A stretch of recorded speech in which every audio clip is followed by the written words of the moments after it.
अक्सर होता यूं है कि पत्नी हमेशा रूम में बैठती है, फिर दूल्हा बाद में आता है। नियम यही है, लेकिन मेरे मामले में इसके विपरीत हुआ। जब मैं रूम में प्रवेश कर रही थी तो मैंने देखा कि मेरे पति पहले से ही बैठे हैं। सुनकर आप बहुत हैरान हैं। मुझे भी आश्चर्य हुआ जिस दिन मुझे पता चला कि मेरी शादी एक अंधे आदमी से हो रही है। मुझे ये कहने की हिम्मत बिल्कुल भी नहीं हुई कि क्यों। सौतेली माँ को देखकर कांपने वाली लड़की कैसे विरोध कर सकती है। जमींदार का घर, नई बहू को देखने के लिए लोग इकट्ठा हो रहे हैं। मैं गुड़िया जैसी गहने पहनकर बैठी हूँ। गहनों का वजन मुझसे कुछ ज्यादा है। मेरे साथ गलत क्या है? और न जाने कितनी लड़कियों का ऐसा नसीब होता है। शादी की साड़ी तो मुझसे संभाली ही नहीं जा रही है, कितनी भारी है ये। बात उस दिन की है जब मैं बैठकर अपने कपड़े सिल रही थी। अपनी सौतेली बहन के शरीर पर नई पोशाक देखकर मैंने अपनी माँ से ऐसी पोशाक खरीदने के लिए विनती की। उस दिन मेरी सौतेली माँ ने मुझे कुछ ऐसा कहा जिसे सुनकर मैं पूरी रात रोती रही। उनकी कही बात में सबसे अच्छी बात ये थी कि जा वैश्यालय में जा, अपना शरीर बेचकर रंग बिरंगे कपड़े खरीद लेना। कुछ लोग मुझे ऐसे देखते और फुसफुसाते कि इतनी खूबसूरत लड़की को एक अंधे लड़के से शादी करवाने की क्या जरूरत थी। पर अब इन बातों का मुझ पर कोई असर नहीं होता। मन ही मन में हिसाब करती थी कि मैं एक अंधे आदमी के साथ कैसा व्यवहार करूं। इस शादी से सभी खुश हैं, मेरी सौतेली बहन, मेरी सास। मैं खुश हूँ क्योंकि दिन में 3 बार पेट भर के भोजन करने को मिलेगा। मैं अपने पसंद के गहने साड़ी पहनकर घूमूंगी। अब रात को फटे कपड़े सिलने बैठने की जरूरत नहीं है। और सौतेली माँ तो बहुत सारे पैसे और घर पाकर खुश हैं। अब वो दूसरी बेटियों की शादी इस बार बेहतर जगह पर कर सकेंगी।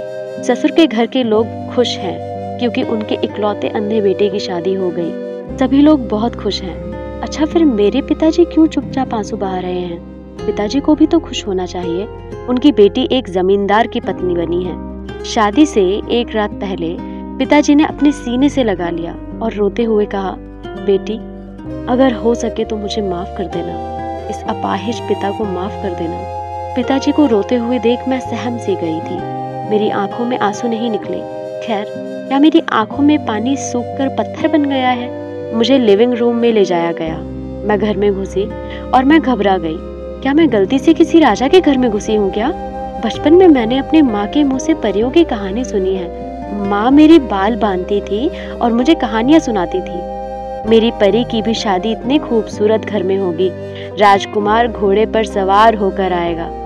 माँ की बातें सुनकर मैं खिलखिला उठती थी। माँ की बात सच हो गई है। आज मैं जमींदार के घर की पत्नी हूँ। मुझे मेरे पति के बगल में रखा गया था। मैंने उसे अभी तक नहीं देखा है। सब जाने लगे। जैसे ही वह जा रहे थे, उनमें से एक मुस्कुराया और कहा, चलती हूँ भाभी, रात हो गई है। सब जाते ही मैंने अपने दूल्हे को देखा। बहुत ही शांत आदमी, दिखने में जमींदार जैसे हैं। ऐसा लगता है कि हर शब्द सोच समझकर बोलते हैं। पूरे चेहरे पर गंभीरता। मैंने हाथ उठाकर उन्हें प्रणाम किया। उसने महसूस किया और भारी स्वर में कहा, तुम मेरे सिर का ताज हो। मेरा पैर पाकर अपने आप को छोटा मत करो। उसकी बात सुनकर ऐसा लगा जैसे मेरा मन शांति से भर गया हो। फिर उसने कहा, देखो, हमेशा याद रखना कि तुम मेरी पत्नी हो। तुम इस घर की सदस्य हो। मुझे नहीं पता कि तुम कैसी दिखती हो। मुझे यह भी नहीं पता कि मैं तुम्हें एक दिन देख पाऊंगा या नहीं। और आप ये सब जानते हुए भी इस घर में पत्नी बन के आई हैं। इसलिए आपका मैं बहुत आभारी हूँ। मैं चुपचाप उसकी बात सुन रही हूँ। उसी समय उसने हाथ उठाया और कुछ खोजने लगे। तो मैंने कहा, क्या आपको कुछ चाहिए? उन्होंने सोचते हुए कहा, थोड़ा पानी पीना है। क्या तुम मुझे थोड़ा पानी दे सकती हो? मैंने पानी उनके हाथों में सौंप दिया। उन्होंने थोड़ा पानी पिया और मुझसे कहा, बहुत रात हो गई है, सो जाओ। उसी समय मेरे कानों में एक आवाज आई। कोई जोर जोर से रो रहा है। मुझे अकेला छोड़ दो, मैं अपने पिता के पास जाऊंगी। मुझे अकेला छोड़ दो। अचानक इतनी चीख पुकार सुनकर मैं चौंक गई। वहीं दूसरी तरफ कोई रोए जा रहा था। मैं पिताजी के साथ जाऊंगी, मैं पिताजी के साथ सोऊंगी, मुझे जाने दो। मेरे पति ने हाथ उठाया और उठ खड़े हुए। वह धीरे धीरे दरवाजे की तरफ गए। मैं देख रही हूँ। दरवाजा खुलते ही एक प्यारी सी बच्ची अपने पिता की गोद में कूद पड़ी और रोने लगी। पापा, मैं तुम्हारे बिना नहीं सो सकती। मेरे लिए सब कुछ स्पष्ट हो गया। यह उसकी बच्ची है। वह सिर्फ अंधा नहीं, विवाहित भी है। यह मेरे जीवन का एक और महत्वपूर्ण मोड़ है। अंदर खून उबल रहा है। यह मेरे धैर्य का फल है या किसी पाप का? वह लड़की को गोद में लेकर मेरे पास आया और बोला, मेरी इकलौती बेटी सिमरन। लड़की को देखकर ऐसा लग रहा था मानो कोई परी हो। सिमरन ने मेरी तरफ देखा और गुस्से से बोली, तुम मेरी माँ के घर में क्या कर रही हो? लड़की की बात सुनकर मैं हैरान रह गई। सिमरन के पिता ने सिमरन से कहा, सिमरन, मैंने तुमसे कहा था ना, तुम्हारी माँ आकाश में एक तारा बन गई है और एक दिन वह तुम्हारे पास वापस आएगी। देखो, आज सच्ची में आ गई। सिमरन ने कुछ देर मेरी तरफ देखा और कहा, क्या तुम सच में मेरी माँ हो?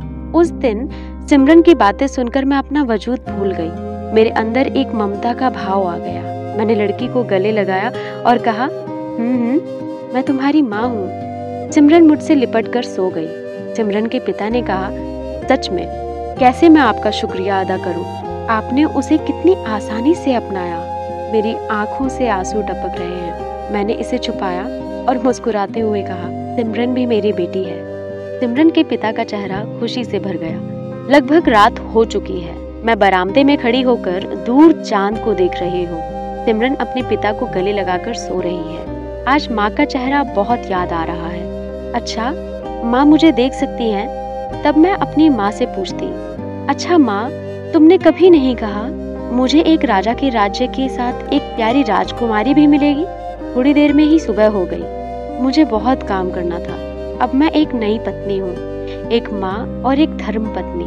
सिमरन को जगाना है, उसे तैयार करके स्कूल भेजना है। अब मैं सिमरन के पिता की आंख हूँ। अब वह मुझ पर भरोसा करने लगे हैं। मैंने एक एक करके जेवर खोले। मैंने नई भारी साड़ी खोली और एक सूती साड़ी लपेट ली थी और धीरे से किचन की तरफ चल दी। मुझे बहुत काम जो करना था।